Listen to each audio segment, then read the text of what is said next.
Алла Таала биздин дүние ахиретибизди аңдап коет. Кыяматка жакын пайгамбар саллаллаху алейхи ва саллям айткан, алымдар барат экен риякөрлүк үчүн, ажылыкка. Кембагалдар барат экен тилемчилик үчүн, ажылыкка. Байлар барат экен акча, бизнес жасаш үчүн, ажылыкка. Бийлер барат экен саякаттанып, кожо көрсөн үчүн, ажылыкка. Булардын бири да ажы кабыл болбойт деген. Ошону көрүп келдик, мына Франция, Англияны, ошо Мекке, Мединаны деле көрөр экенбиз, бир көрүп коелу деп. Өлдү, муну ниети өлдү.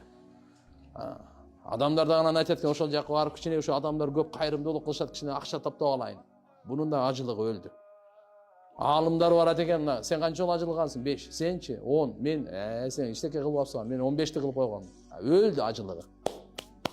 Сен ким үчүн кылгансың? Мактаныш үчүнбү? Ким үчүн кылгансың? Эл сени о десинби? Ушунун бардыгы өлөт экен да. Ошон үчүн биздин кылган умрабыздан Алла разы болсо мага болду. Башка эч кандай алкыштын кереги жок. Эч кандай мактоонун кереги жок. Эч кандай даңктын кереги жок. Эч кандай о дегенди мага кереги жок мага.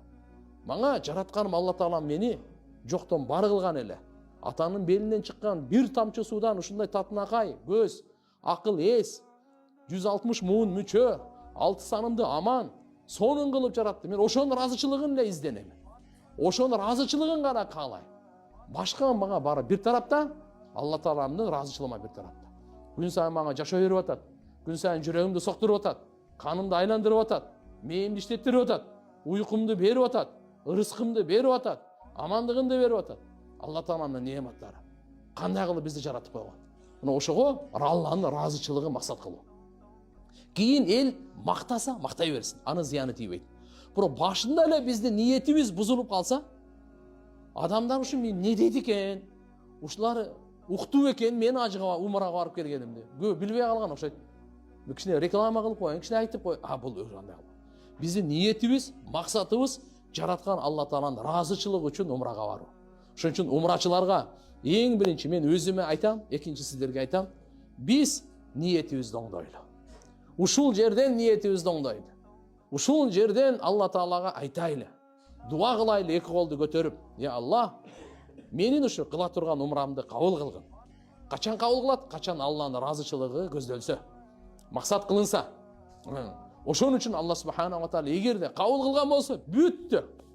Биздин Алла Тааланын дүние маселебиз да чечилет, кабырдын маселеси да чечилет, ахиреттин түбөлүктүү маселеси чечилет. Ишенип коюң. Эгер Алла эле кабыл кылган болсо, биздин кылган амалыбыз Аллага эле жаккан болсо, бүттү.